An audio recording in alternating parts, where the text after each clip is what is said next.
Hello everyone and welcome to this video, which is in our Reengineering the Chess Classic series. I'm Grandmaster Matthew Sadler and we are taking a look at some more games of the great German master Richard Teichmann.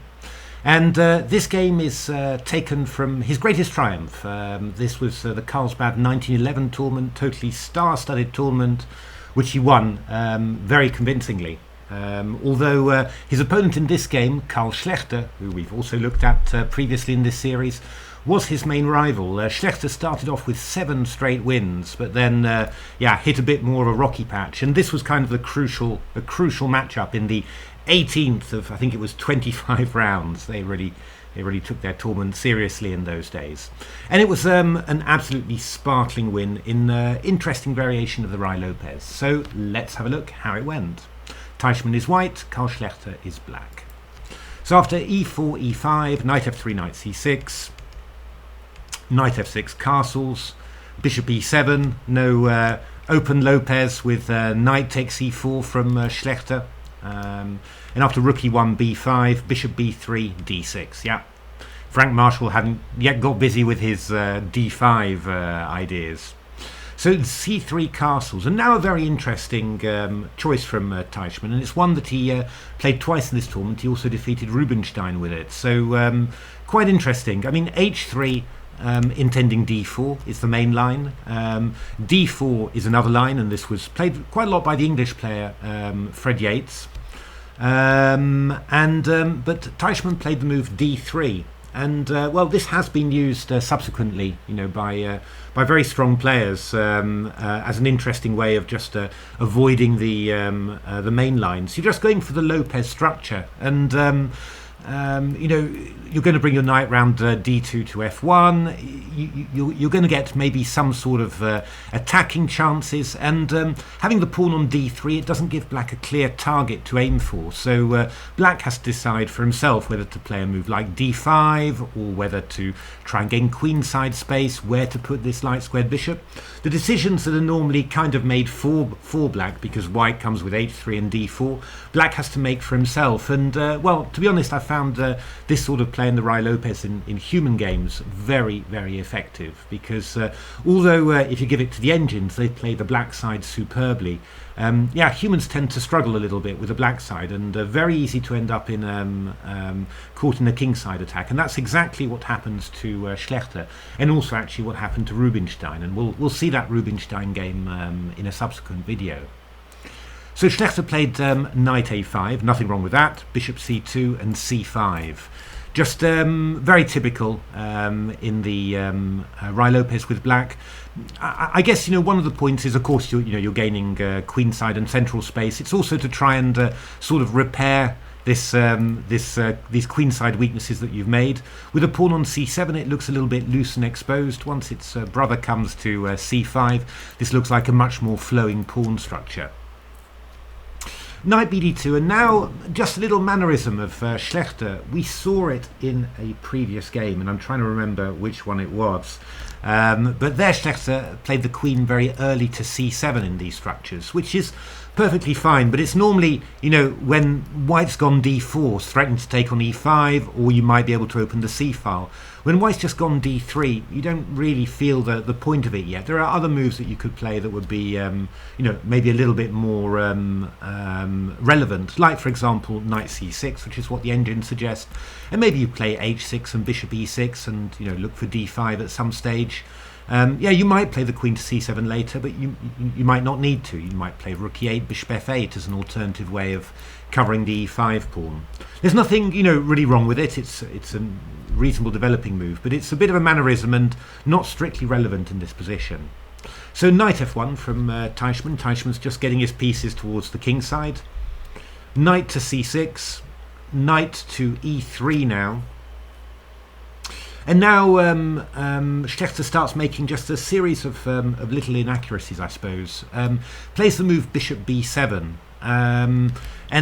Well, this is a very normal move. I mean, the engines think that it's a bit inaccurate, but not critical or crucial yet. But basically, white's big white plan is to put a knight on f5, so it's much more sensible to try and cover that that square. And well, either on the previous move actually, or on this move, the engines want to play bishop e6, just also supporting d5, but still covering the f5 square.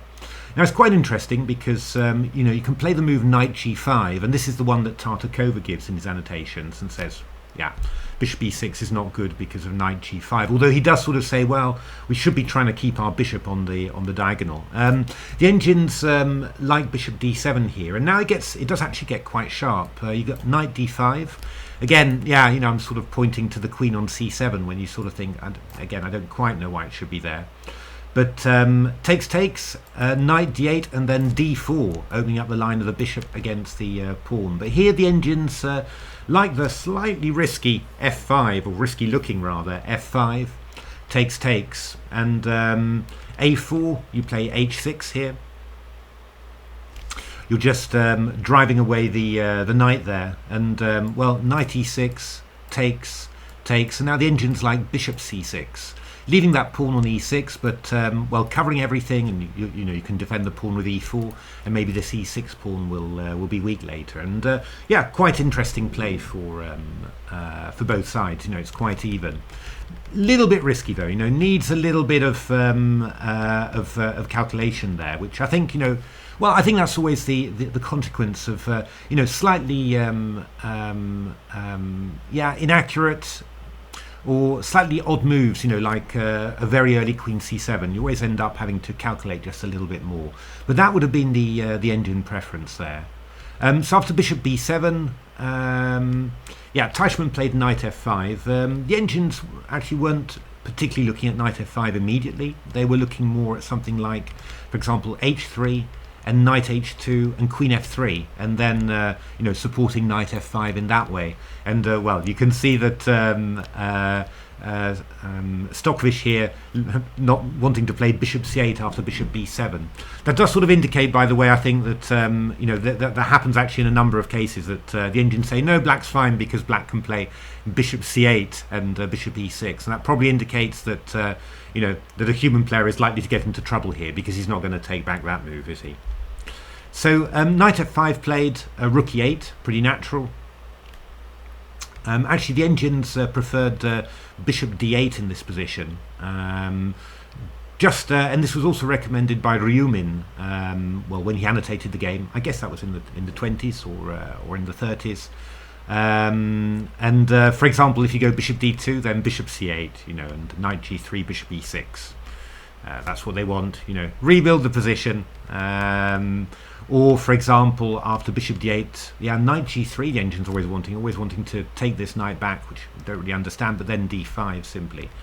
But just the idea is, I think that after bishop g5, we can play moves like knight d7 or h6 and knight h7, and the bishop isn't hanging on e7. You'll see how crucial that is in subsequent play.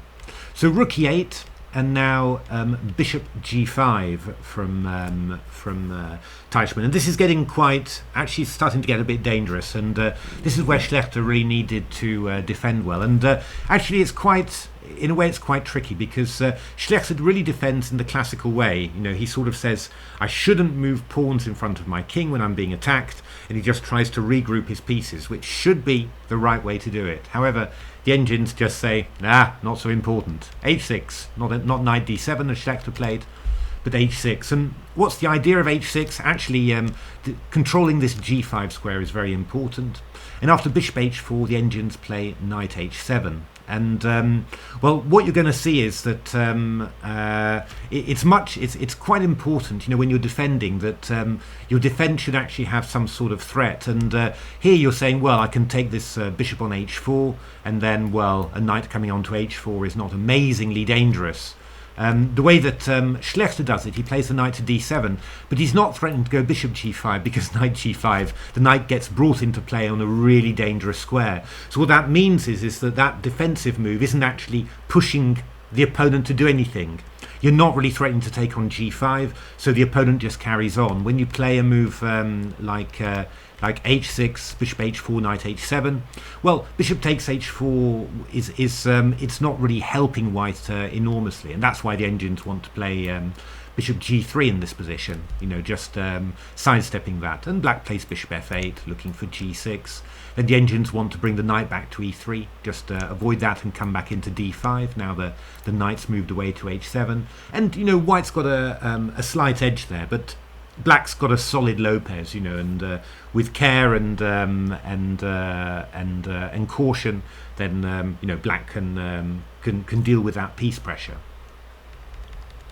But after bishop g5, knight d7, Teichmann played a really nice move, and I've used this a number of times in my games. It's quite unexpected for black players, and this is one of the powers of this Lopez structure, and playing it with d3, because Teichmann played the lovely move bishop b3, and that's also the big engine recommendation. So it's quite unexpected for black players always, because the bishops come back to c2, you're sort of behind your pawn structure there, and then it emerges back on b3, and this pressure against f7 is quite awkward.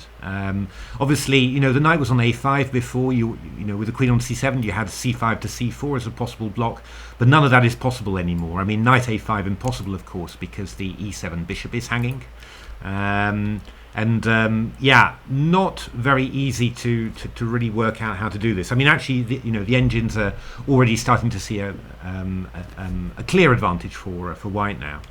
Now, bishop d8 was again the best move. Just not giving anything away, keeping the tension there, but just trying to make sure that whatever happens there. Well, if you take on d8, I'll take with a knight on d8 and shore up my f7 square. But I mean, rook e3, knight f8, takes, knight g5 is what the engines want, and we're coming with queen g4, rook g3. It's just a piece-based attacker, so it's not going to be necessarily overwhelming. But black needs some accurate play there to defend. The engines were actually managing that. They were going knight d6, queen g4, takes, and then knight g5, and well, it looks very dangerous, but there doesn't seem to be anything totally horrific. We can block out the bishop finally. Rook h3, knight f8, queen g4, g6, takes, bishop a4, rook e6, rook d1, rook d8, and black's just about keeping it all together. It's not pleasant by any means, but the engines were managing to hold it. But yeah, this move bishop b3, I mean, if you're a white Lopez player, definitely worth looking at that. Just having that as a theme in your games, just that bishop re-emerging. I mean, Schlechter did something that looked, very normal and natural. He's just avoiding any weaknesses on the king's side, not moving his pawns at all. But this actually is just a losing move. And it's losing after Teichmann's very strong riposte here, which is bishop to d5. So this move, bishop d5, is surprisingly awkward. You're threatening simply bishop c6, followed by knight takes e7 there. And well, what do you do? I mean, you're not going to take on g5 because I bring the knight in, and don't know how it's happened, but somehow, all of white's minor pieces have just really graduated to enormous attacking positions, and of course, as we've seen in other lines, we've got queen g4, h5, and also rook e3 coming in. So, well, the best thing that the engines can find, but they're already at minus 2.5, is to go bishop d8 and then d4, knight e6, and h4. And well, basically, white's just got this enormous attacking structure, and it's very, very hard for black to do anything about that. So. E takes d4, takes was what the engines were looking at. Rook c1, queen d7. Again, it is one of those things I do have to say where you sort of say, well, how bad is this? Is this really minus 2.5? For me, if I was white, I'd be saying clear advantage here. I've got this great knight on f5. I've got pressure against the king. Black's not really got very much that he can do here. Yeah, of course this is excellent. A move like f6. Takes, and f3, super solid structure. This is really, really nice. But still, I mean, plus 2.5 always feels like a lot. But it's pretty clear that you know, that I think you find this idea h4, and then you know, I mean, in a Cuban game, I mean, black would be collapsing pretty quickly, I would expect in this. Schlechter, I guess, didn't see this coming at all, because he played the move knight g6, which was possibly just what he intended. It's defending the bishop on e7, the knight on g6, providing some cover to his king. Pawns are intact here, haven't been moved. This should normally speaking, just be perfect defense somehow. And yet, what can you say? Teichmann comes up with a beautiful combination. Bishop e7, knight takes e7, and now bishop takes f7. King f7, knight g5, and well, we've got yeah, I mean, just these knights, you know, just absolutely brilliant. The queen's coming into h5. We've got rook e3 coming in. Now the engines recommend king f6 and king f7. They recommend this as a defense, and funnily enough, there's no forced win for white here.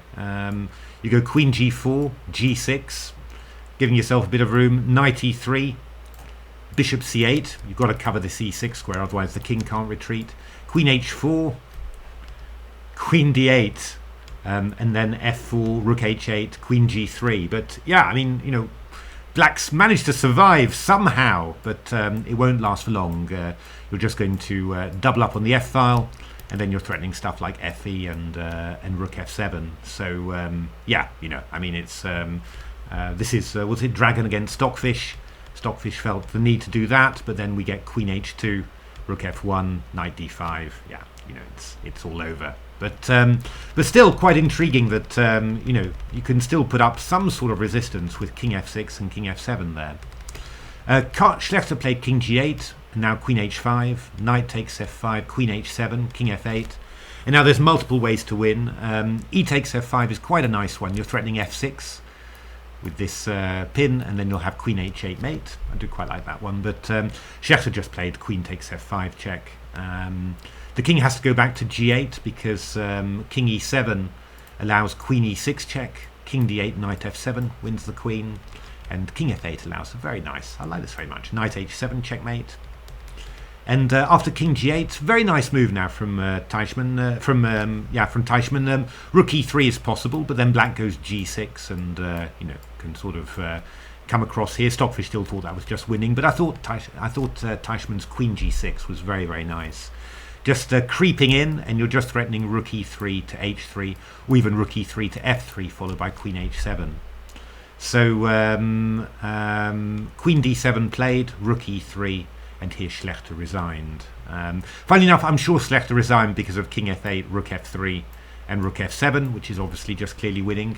Funnily enough, the line the engine gives is knight h7, king e7, queen g5, king e6, rook f3. So going for even more. Actually, you're threatening rook f6 check in this position, which is rather delicious.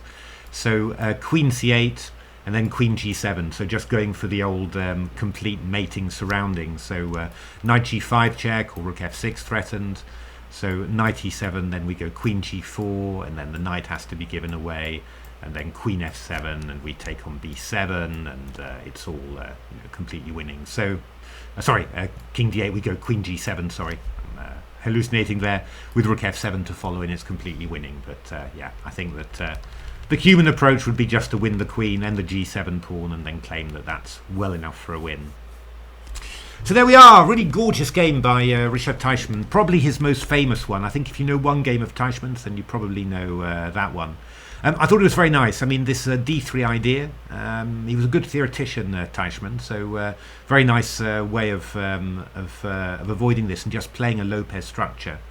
And then, yeah, I mean, getting the knights into it, slight mistakes from Schlechter, and maybe unnecessary queen c7 and bishop b7, moving the bishop away from the protection of the kingside squares. But I think Schlechter was probably a bit lulled into a false sense of security by the fact that white had just played d3.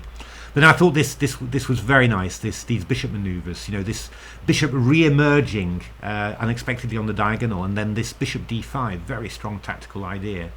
And yeah, with the knight on g6, we just get the opportunity for this bishop f7 tactic. Very, very nice indeed.